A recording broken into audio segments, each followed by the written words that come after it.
Você tem direito a quê? Se você nunca diga assim, Deus, eu só quero o meu direito. Eu já ouvi essa frase em alguns programas evangélicos, e o pessoal diz assim, Deus, restitui o que é meu. Não faça isso. Não peça para Deus restituir o que é teu, porque é ira e condenação. É o que você merece. Não diga assim, Deus, eu só quero que você seja justo comigo. Não faça isso. Não faça isso. Não peça justiça a Deus. Peça misericórdia. Peça que Ele tenha misericórdia de você, compaixão de você. Queridos, abramos a palavra de Deus na carta de Paulo aos Efésios, capítulo 1, e faremos a leitura do verso 6 até o verso 12. Estamos dando continuidade à nossa série de exposições na carta aos Efésios. Efésios, capítulo 1, a partir do verso 6 até o verso 12. Depois de falar da atuação de Deus Pai no plano da redenção, Paulo diz no verso 6 que ele fez tudo isso para louvor da glória de sua graça, que ele nos concedeu gratuitamente no amado, no qual temos a redenção pelo seu sangue, a remissão dos pecados segundo a riqueza da sua graça, que Deus derramou abundantemente sobre nós em toda sabedoria e prudência, desvendando-nos o mistério da sua vontade, segundo o seu beneplácito que propusera em Cristo, de fazer convergir nele, na dispensação da plenitude dos tempos, todas as coisas, tanto as do céu como as da terra. Nele, digo, no qual fomos também feitos herança, predestinados segundo o propósito daquele que faz todas as coisas, conforme o conselho da sua vontade, a fim de sermos para louvor da sua glória. Oremos. Pai, nós estamos diante de Ti nessa noite, mais uma vez. Já cantamos louvores a Ti, Te adoramos, Te oferecemos orações, nossa confissão, ouvimos relato da Tua obra em campo missionário. Queremos agora orar pelo nosso país, pensando nas manifestações de hoje, pensando, ó Deus, no futuro da nação, da crise política, econômica que se avizinha. Tenha misericórdia do povo brasileiro, tenha misericórdia de nós, do nosso povo. Oramos pelas autoridades constituídas, da humildade, ó Deus, dá desejo de buscar o bem do país, dar, ó Deus, desejo de cumprir a Constituição e a lei.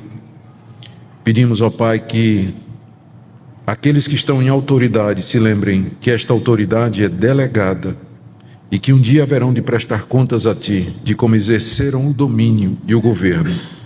Ajuda-nos como igreja a Ti servir sob toda e qualquer situação. Lembramos dos nossos irmãos que vivem em países onde não existe liberdade de religião, liberdade de culto. Oramos pelos mártires nos países muçulmanos, por aquelas igrejas que estão sendo perseguidas. Dá-lhes a Tua bênção, a Tua graça, que permaneçam fiéis até a morte para herdar a coroa da vida. E pedimos também que o Senhor nos abençoe agora na compreensão da Tua palavra, que a exposição dela traga luz ao nosso coração, em nome de Jesus. Amém. Queridos, essa é a segunda mensagem na série de exposições na carta aos Efésios. Na primeira mensagem, na mensagem anterior, nós vimos que Paulo escreveu essa carta quando estava preso em Roma, com o propósito de confortar a igreja de Éfeso e outras igrejas que estavam preocupadas porque tinham ouvido a respeito da sua prisão. E o seu tema na carta é mostrar que a igreja é o grande plano de Deus, que desde a eternidade Deus planejou ter um povo para si. E com esse objetivo Ele enviou seu Filho Jesus Cristo e levantou apóstolos que anunciassem a obra de Cristo e interpretassem a sua pessoa e aquilo que Ele havia feito. E Paulo estava preso por isso. Então, longe de ser um motivo de preocupação para as igrejas, a prisão de Paulo por pregar o Evangelho era o cumprimento do plano de Deus e era motivo de glória para eles. Aqui no primeiro capítulo, Paulo expõe esse plano de Deus, de que maneira ele foi feito. Ele fala do papel e da obra de Deus Pai, de Deus Filho e Deus Espírito Santo. Nos versículos de 3 a 6, que nós vimos na mensagem anterior, ele bendiz a Deus porque Deus nos abençoou com bênçãos espirituais. E ele começa a descrever estas bênçãos. Ele fala da eleição. Deus na eternidade elegeu, escolheu para ele um povo de entre a humanidade para ser santo e irrepreensível. Deus os predestinou para serem filhos dele, mediante a adoção em Cristo Jesus.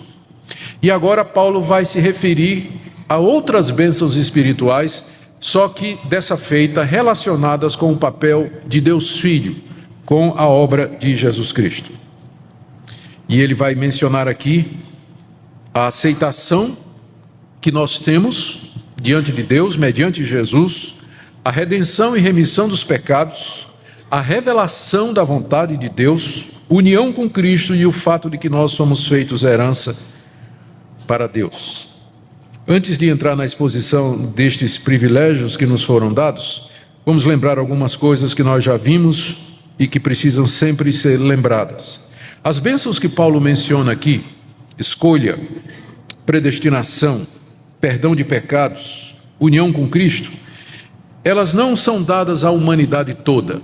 Nós fazemos uma distinção entre graça comum e graça especial. Graça comum é o favor que Deus demonstra para a humanidade, independente daquilo que as pessoas acreditam. Você vai encontrar ateu que tem saúde boa, tem prosperidade financeira e desfruta até uma certa medida de tranquilidade e paz. Então, de onde vem isso? Com certeza não vem do mérito dele ou de fé que ele tenha, mas simplesmente do fato de que Deus faz com que o seu sol saia sobre justos e injustos e que a chuva caia no quintal de justos e pecadores. Então, nesse sentido, Deus não faz distinção. Ele abençoa a humanidade com bênçãos materiais. Ele traz prosperidade para as pessoas são capacitadas, independente delas crerem em Deus ou não, com capacidade para fazer música, fazer arte, para fazer ciência, fazer pesquisa, fazer descobertas, pessoas que têm habilidades extraordinárias e que não querem nada com Deus. Tudo isso é a graça especial, é a graça comum de Deus. Com ela, Deus abençoa a humanidade. E se não fosse isso, o mundo seria insuportável. Seria um lugar impossível de viver. Mas por amor à sua criação, Deus faz com que até pessoas que não acreditam nele recebam bênção, graça, favor, capacidade, talentos e oportunidades aqui nessa vida. Então, quando você encontrar uma pessoa que não crê em Deus e no Senhor Jesus, mas você percebe que ela tem coisas boas e que coisas boas acontecem com ela, lembra que isso é a graça comum de Deus, é o favor de Deus, é o amor dele pela sua criação. Distinta dessa graça comum, tem a graça especial de Deus, em que Deus concede bênçãos espirituais e relacionadas com a salvação, mas isso somente para o seu povo. Perdão de pecados, adoção de filhos, a vida eterna, depois da morte ir para o céu, viver com Deus para sempre. Isso Deus não dá a todo mundo. Essas bênçãos ele reserva para o seu povo, aquele povo que nós vimos na mensagem anterior, que ele escolheu e predestinou antes da fundação do mundo. Então pode acontecer coisas do tipo: você encontrar gente que não quer saber de Deus, mas está cheio de bênção material. E você pode encontrar gente que sofre nesse mundo, doença, dificuldade, vive apertadinho na ponta do lápis, mas que se alegra porque tem certeza de que seus pecados foram perdoados mediante Jesus Cristo. Com todas as vantagens que o primeiro grupo oferece, eu prefiro o segundo. Porque nesse primeiro grupo, essas bênçãos elas se limitam a esse mundo e vai terminar um dia. Nós vivemos o quê? 80 anos, 85? Acho que mais. Aqui nessa igreja tem gente perto dos 100, né? Então, mas essas bênçãos elas vão durar esse tempo aí. As bênçãos espirituais que advêm da graça especial, elas vão durar, elas têm efeito eterno. Eternidade é fora.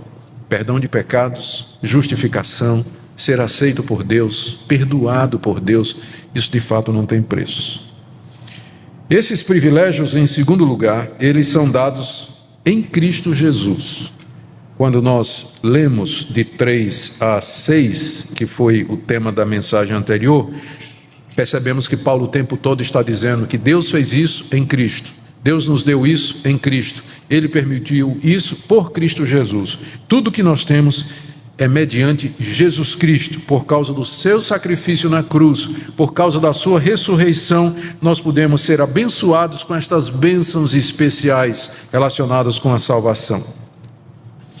Terceira coisa, estas bênçãos, elas são dadas gratuitamente.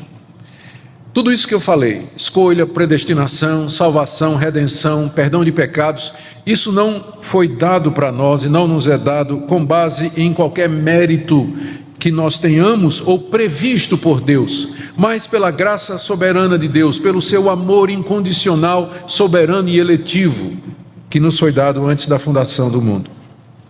E quarta coisa, estas bênçãos, elas são dadas para a glória de Deus. A passagem 3 vezes, a passagem de 3 a 14, que trata desse plano, 3 vezes ela diz que Deus fez tudo isso, verso 6, para louvor da glória da sua graça, verso 12, para louvor da sua glória, verso 14, em louvor da sua glória. Tudo é para a glória de Deus. Tudo para a glória de Deus.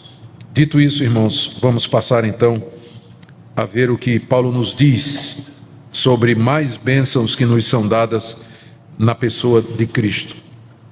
No verso 6, Paulo diz assim, que Deus fez tudo isso para louvor da glória da sua graça, graça que Ele nos concedeu gratuitamente no amado. O que é que Paulo quer dizer com isso? Graça que Deus nos deu gratuitamente. Eu penso que a figura que está por detrás aqui é a figura tirada do ritual dos palácios, onde o rei, assentado no seu trono, na sala real, inacessível, e concedia a algumas pessoas a graça de entrar à sua presença. Há um episódio destes no Antigo Testamento, quando o rei Assuero estende o seu bastão e concede que a rainha Ester chegue à sua presença. Ninguém podia acessar o trono real, a não ser por permissão do rei, se o rei concedesse favor. E uma vez que você conseguisse acesso ao rei, você podia pedir a ele qualquer coisa. A gente vê isso no episódio da rainha Ester no Antigo Testamento. Isso era uma prática no mundo oriental.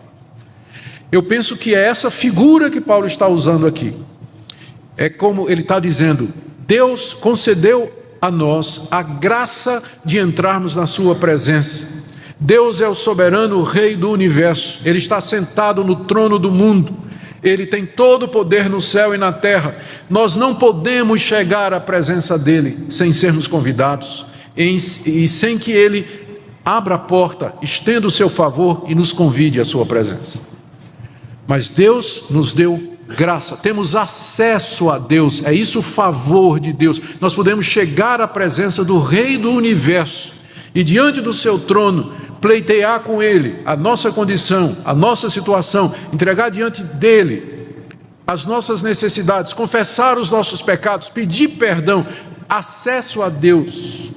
Esse é um privilégio que Deus não dá a todo mundo, que as pessoas se cheguem a Ele, se aproximem dEle, adentrem a sua presença majestosa. É isso que Paulo diz aqui, graça que nos foi concedida. A situação do homem, nós sabemos pela Bíblia e pela experiência, é de exclusão da presença de Deus. Todo mundo conhece a história da queda do homem narrada em Gênesis 3. No jardim, o homem tinha comunhão com Deus. Ele desobedeceu a Deus, virou as costas para Deus. Como castigo, Deus os expulsou do jardim. Então a situação da humanidade hoje é fora do jardim. O jardim representa a presença de Deus, onde Deus está. Nós somos expulsos de lá. Para voltar, nós temos que ser convidados. A porta tem que ser aberta por Deus, para que nós possamos ter comunhão com Ele. Isso é graça, é favor de Deus, porque Ele não faz isso com base em nosso mérito, porque nós não temos merecimento algum, mas pela sua graça, pelo seu favor. Então Deus nos concedeu graça, verso 6, no amado. Está vendo aí essa expressão? Ele diz que foi graça concedida gratuitamente. É meio que uma redundância, né? Porque toda graça é de graça. É como se Paulo tivesse dito, de graça grátis, né? De graça gratuitamente. Ele quer enfatizar que esse acesso a Deus, esse retorno ao paraíso, a presença de Deus, não é por mérito, mas favor de Deus. E ele diz aqui que isso foi feito, está vendo a expressão? No amado. Quem é o amado de Deus? Deus ama o mundo. A Bíblia diz, Deus amou o mundo de tal maneira. Mas tem um que é o amado, com A maiúsculo, né? O amado de Deus. Quem é o amado de Deus? É seu Filho, Jesus Cristo. Ele é o amado de Deus. Talvez Paulo esteja aqui se referindo ao fato de que no dia em que Jesus foi batizado, os céus se abriram, o Espírito Santo desceu como pomba sobre ele, e a voz de Deus Pai foi ouvida dizendo: este é o meu Filho amado, em quem me comprazo. Cristo é o amado do Pai, Deus Filho é o amado de Deus Pai, que nos aponta para o fato de que Deus, Ele é completo. As pessoas, eu já ouvi isso, você já deve ter ouvido também, as pessoas querendo explicar por que que Deus criou o homem, vem com essa ideia de que Deus estava se sentindo sozinho, ou que Deus precisava expressar o seu amor, por isso Ele criou o homem para que na humanidade Deus expressasse o seu amor. A resposta é que Deus nunca precisou de alguém para expressar o seu amor, porque o Pai ama o Filho, que ama o Espírito, que ama o Pai.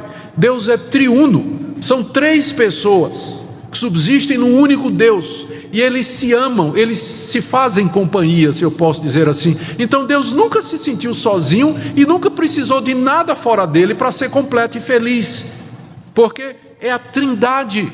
Eles se comunicam, se conhecem, se amam, se relacionam.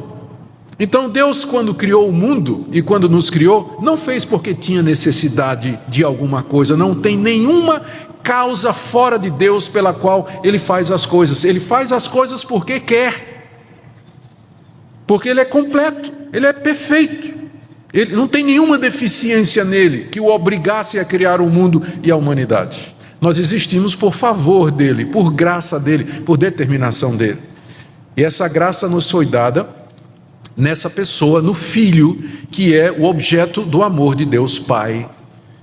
E isso, creio, Paulo diz para ressaltar o fato de que foi esse amado do Pai que veio ao mundo para realizar o plano da salvação, que é o que vem nos versos seguintes. A sequência da passagem é simples. Quando Paulo fala do Pai, nos versos de 3 a 6, ele diz que na eternidade, está tudo no passado, na eternidade Deus nos escolheu e Deus nos predestinou. Aí ele diz, Ele nos concede essa graça de termos acesso à sua presença no amado. E em seguida ele diz, no verso 7, no qual, amado, nós temos a redenção pelo seu sangue, a remissão dos pecados segundo a riqueza da sua glória. Agora o cenário muda. Até o verso 6, ele estava falando de Deus Pai na eternidade, mais ou menos como um arquiteto em cima de uma prancheta. A ideia é essa, não imagina o arquiteto em cima de uma prancheta, fazendo os planos, idealizando o que é que ele vai fazer. Deus fazendo isso na eternidade, planejando a igreja. Agora chegou a vez de Deus Filho. Deus Filho vem ao mundo para concretizar no tempo e no espaço o plano que Deus havia traçado na eternidade. E de que maneira ele fez isso? E qual é o resultado disso? Primeiro, nele nós temos a redenção. O que é a redenção? O plano de Deus, feito na eternidade, de ter um povo para si, ele tinha um problema, entre aspas, eu estou usando uma linguagem humana, né?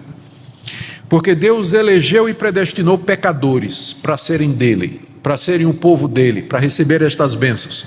Mas como é que pecadores podem se relacionar com um Deus santo, poderoso, justo, verdadeiro e reto nos seus caminhos? Nós que somos corrompidos, inclinados a todo mal, somos o oposto de Deus. andarão dois juntos se não estiverem de acordo? Como é que eu posso me relacionar com esse Deus, chegar à sua presença?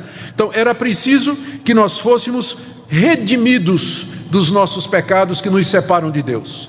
E essa é a parte de Deus Filho. O amado desceu da glória, assumiu uma natureza humana, se tornou como um de nós, e no seu sangue, verso 7, ele nos deu a redenção, ele nos redimiu.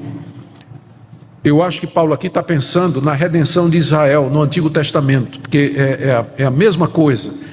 O povo de Israel estava debaixo do cativeiro dos egípcios. Deus mandou Moisés para libertá-los. E a libertação aconteceu quando Moisés mandou que o povo imolasse um cordeiro e passasse o sangue na ombreira da porta. Porque naquela noite o destruidor passaria pelo Egito, mas aqueles em cuja ombreira estivesse, o umbral da porta estivesse o sangue, aquele seria poupado, seria salvo, seria redimido, resgatado. E foi isso o que Cristo fez por nós. Deus mandou seu Filho, que com o seu sangue colocado sobre nós, nos livra da ira de Deus que nós merecemos. Ele nos redime, ou como Paulo ainda explica no verso 7, ele traz a remissão dos pecados. O que é remir pecado? É pagar pecado. Pecado tem que ser remitido, ele tem que ser pago, ele tem que ser quitado, para que nós possamos ser de Deus e ter comunhão com Deus. E foi isso que Deus Filho veio fazer. Ele assumiu a figura humana, ele se tornou um de nós, para que nele Deus cumprisse toda a justiça, para que pelo seu sangue nós pudéssemos ser redimidos e resgatados para pertencermos a Deus. No qual, verso 7, temos a redenção pelo seu sangue, a remissão dos pecados, e isso segundo a riqueza da sua graça. Graça, ele diz aí no verso 8, que Deus derramou abundantemente sobre nós em toda sabedoria e prudência. Nós estamos diante da doutrina central do Evangelho. O Pai planejou e o Filho executou. Foi isso que ele veio fazer. Com o seu sangue, ele nos redime e traz perdão de pecados. Sem derramamento de sangue, não pode haver perdão de pecados. Ou o seu, ou de Cristo. Mas sem derramamento de sangue humano, não pode haver perdão de pecados. Deus mandou o seu Filho e com o seu sangue nos redime. Se você não crê nele, se você não recebe, não aceita, será o seu sangue que vai pagar pelos seus pecados eternamente no sofrimento eterno. No sofrimento eterno no inferno. A outra bênção que Paulo menciona em seguida, está aí do verso 9 até o verso 10, é que Deus em Cristo nos desvendou o mistério da sua vontade. Deus tem uma vontade, a vontade aqui é esse plano que ele fez lá na eternidade, sobre a prancheta, e que Cristo veio executar. Só que essa vontade de Deus, que é o seu plano, é um mistério, porque, como eu disse, Deus é inacessível do nosso ponto de vista, nós não podemos chegar a Ele, muito menos saber os planos dEle, o que é que passa na cabeça de Deus, nós não temos a menor ideia de fazer isso. Então Deus nos desvendou o mistério da sua vontade. Desvendar significa tirar o véu. Imagina uma coisa coberta com um véu, você não consegue contemplar os detalhes, não sabe o que é que está ali, o véu é tirado e de repente você vê com clareza. É isso que Deus fez em Cristo. Ele tirou o véu e revelou qual é o seu plano. Esse plano misterioso que ele concebeu desde a fundação do mundo, antes da fundação do mundo. Verso 9, ele nos desvendou o mistério da sua vontade. Os povos andam na cegueira do seu entendimento. Os povos não conhecem a Deus e não sabem os seus planos, não têm a menor ideia do plano de Deus. Eles fazem ou tentam fazer os seus próprios caminhos, têm suas próprias ideias, concebem suas próprias religiões, fazem os seus deuses e os seus líderes, os seus ídolos, mas Deus deu ao seu povo o privilégio de conhecer a sua vontade. Esse é o tipo de bênção que Deus não dá a todo mundo, mas Ele dá ao seu povo escolhido, eleito, predestinado, pelo qual Cristo morreu. Não somente nos dá salvação e perdão, mas conhecimento. Então quem é de Cristo, ele sabe por que é que o mundo existe. Ele sabe de onde veio, onde está e para onde vai. Ele sabe por que as coisas acontecem. Ele sabe que há um Deus que está agindo no mundo. E esse conhecimento, ele traz paz, ele traz tranquilidade, ele traz norte para a vida. Gente, o mundo está perdido, as pessoas estão desnorteadas. Elas não sabem quem são, algumas acham até que vieram do macaco, né? As pessoas não sabem quem elas são, qual a origem delas. Elas estão perdidas, não sabem a finalidade. E aí acabam fazendo o que tem para fazer. Pensam que estão no mundo para se divertir, para ganhar dinheiro, para gozar a vida, aproveitar o que a vida tem de bem, de bom e, se possível, fazer bem a algumas pessoas. Então limitam. A visão delas é reduzida ao presente, ao material, aquilo que elas conseguem ver, experimentar e tocar. Elas não têm a visão ampla da história, do plano de Deus, de uma eternidade que foi de um momento em que Deus criou todas as coisas com um plano e projeta a humanidade para a eternidade afora, um plano maravilhoso do qual nós fazemos parte. Ser crente é mais do que ser salvo, é entender o mundo. Por que é que ele funciona? É ter resposta para estas grandes questões da vida. O que é que nós somos? De onde viemos? O que é que estamos fazendo aqui? Deus nos desvendou o mistério da sua vontade. O cristão, por definição, é alguém que era cego, mas agora vê. Ele agora entende. Tudo agora faz sentido. A vida faz sentido. A história faz sentido. A sua história faz sentido. Deus nos desvenda o mistério da sua vontade. E qual é essa vontade? Está dito aí, verso 9 e 10. A sua vontade é, segundo o seu beneplácito, a palavra beneplácito quer dizer o prazer dele, segundo o seu bom prazer, que ele propôs em Cristo, propôs lá na eternidade. Olha o verso 10. De fazer convergir em Cristo, na dispensação da plenitude dos tempos, todas as coisas, tanto as do céu como as da terra. Esse é o plano misterioso de Deus, de fazer a criação toda convergir para Cristo, fazer a criação toda se voltar para Cristo, fazer com que na plenitude dos tempos, que está chegando, já começou, com a vinda de Cristo, com a sua morte e a sua ressurreição, com a ação do Espírito Santo no mundo, Deus está reunindo um povo, mas esse momento se aproxima em que todo joelho se dobrará e toda língua confessará que Jesus Cristo é Senhor, para a glória de Deus Pai. A criação será liberta do cativeiro da corrupção e Cristo reinará sobre esse mundo e todos vão se curvar diante dele. Ele é o Senhor absoluto. Então esse é o plano de Deus, dar o seu Filho como soberano do universo, e toda a criação se humilhar diante dele, se curvar diante dele em adoração.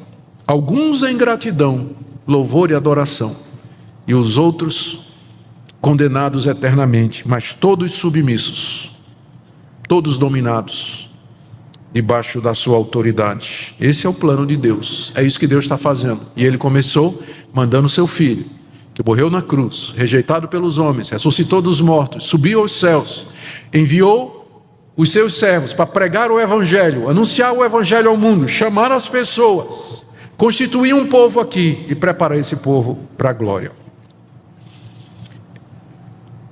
Que coisa maravilhosa fazer parte desse plano.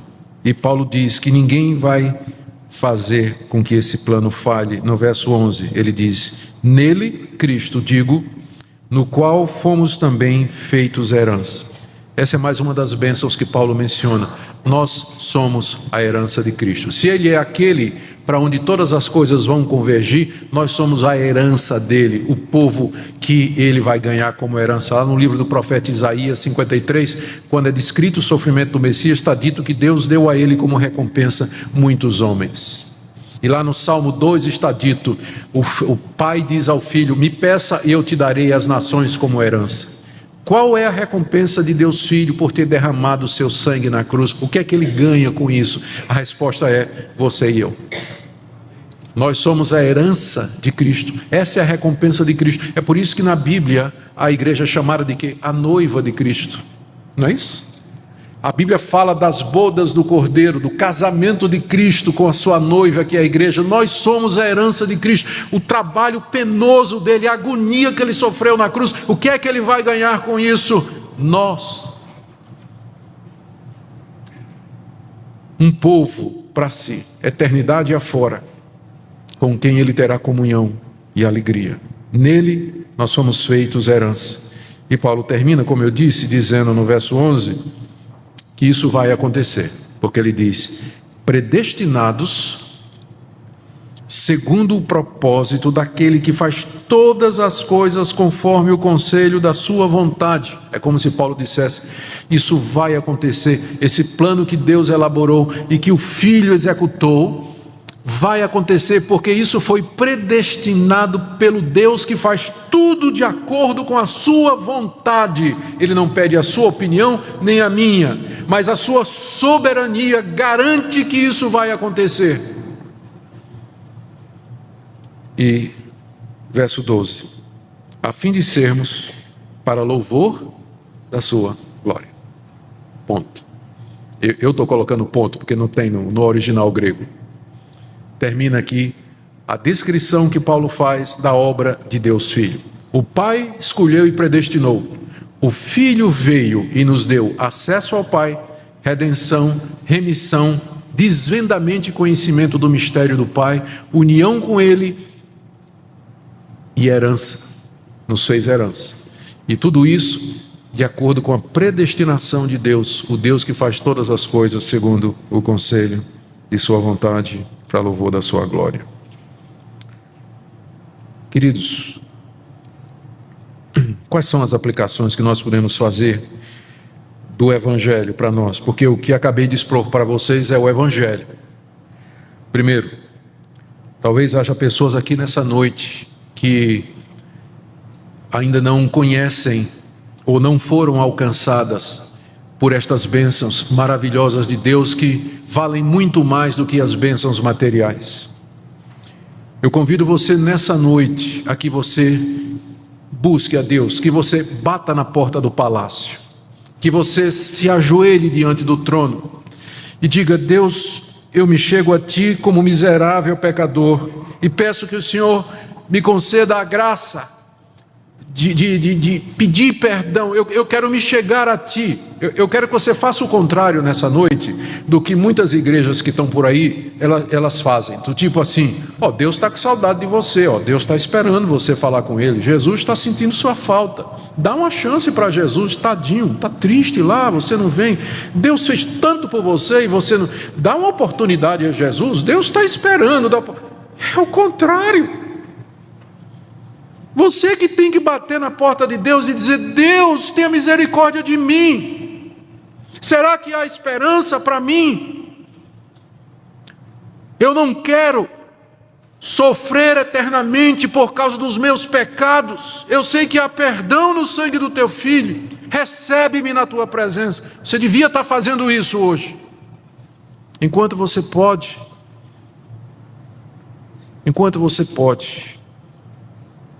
Talvez haja alguns aqui nessa noite que pensem que a salvação e o perdão é alguma coisa que Deus dá a quem merece. Eu creio que essa passagem deixa muito claro que o perdão de pecados e a salvação não é dada a quem merece, primeiro porque ninguém merece.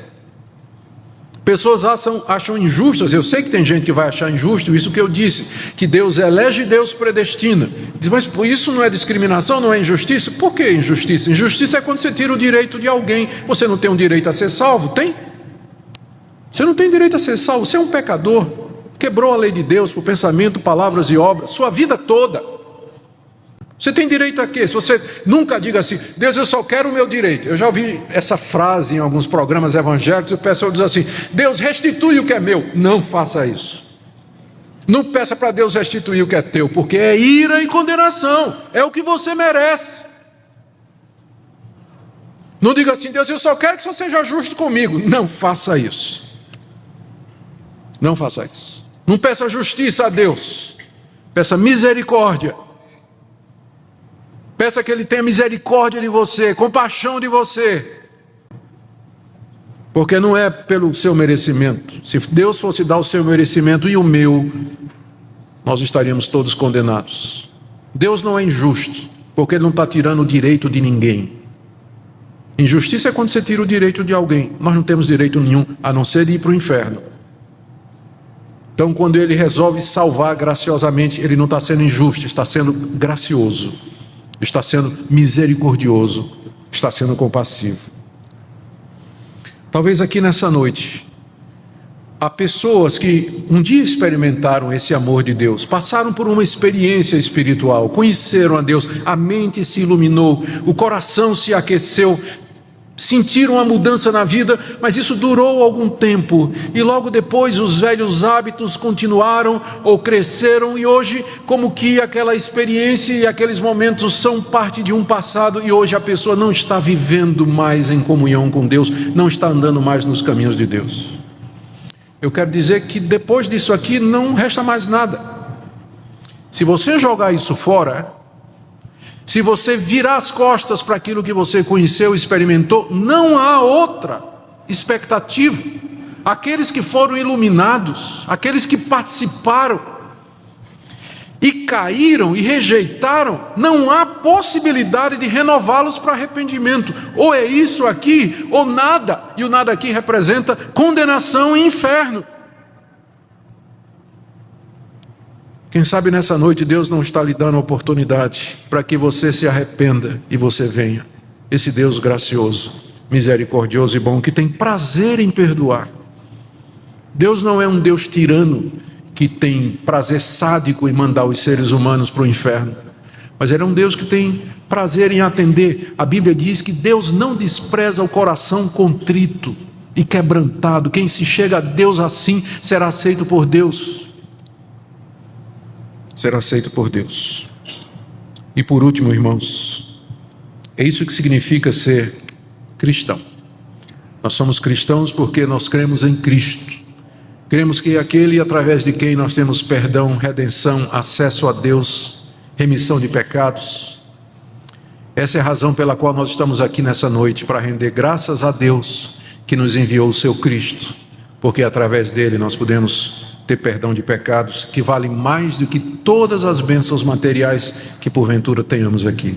Por isso, nessa noite, a minha oração é que Deus console você, Deus conforte você no meio da doença, no meio da dor, do sofrimento, do aperto financeiro, das dificuldades. Se você tem Cristo, se você o tem como Redentor e Salvador, isso deveria ser um grande consolo para a sua vida. Um grande consolo para a sua vida.